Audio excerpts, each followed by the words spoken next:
Plenary debates on the proposed 2015 national budget will start at the lower house this coming Monday, September 15. Committee deliberations ended this week, as we hear from Freddie Abando. The House Committee on Appropriations, chaired by Congressman Isidro Ungab, ended its month-long review of all the budgets of all government agencies and government-controlled corporations for the proposed 2015 national budget of 2.606 trillion pesos. Next up, the plenary debate starting Monday next week. We just approve our committee report, so go na tayo for Monday. That's September 15. Ungab bared the committee report to be discussed contained concerns raised by members of the committee to include questions on the disbursement acceleration program, the lump sum appropriations, and debt servicing. The definition of savings to comply with the Supreme Court's unconstitutional ruling of the DAP will be included in the general provisions.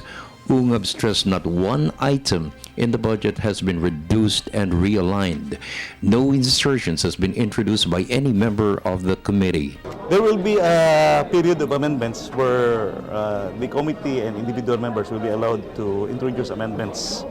So there's a procedure there, and there's already an accepted procedure in the plenary. In the meantime, it has been a tradition since 2007 that the Social Watch, chaired by former National Treasurer Leonila Briones, which represents various groups of marginalized groups and civil society groups, presented their proposed alternative budget for 2015. Briones urged the House to exercise its power over the purse, since the proposed budget gives little room for Congress to realign resources for priorities that will promote inclusive growth.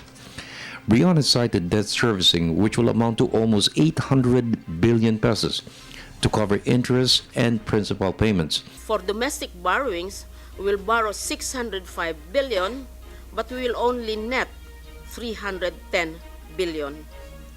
So therefore, for this budget, for 2015 budget, we're going to borrow a total of 700 billion, 822 million, but will only receive a net of 310 billion for both peso and foreign borrowings because of the costs of borrowing.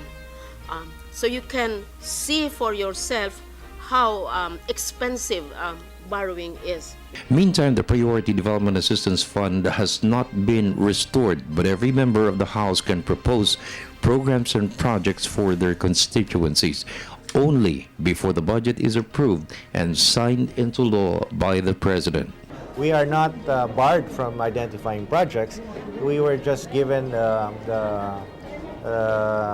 we were just told that we should identify it prior to the enactment of the budget law. For the People's Television Network, this is Freddie Abando reporting.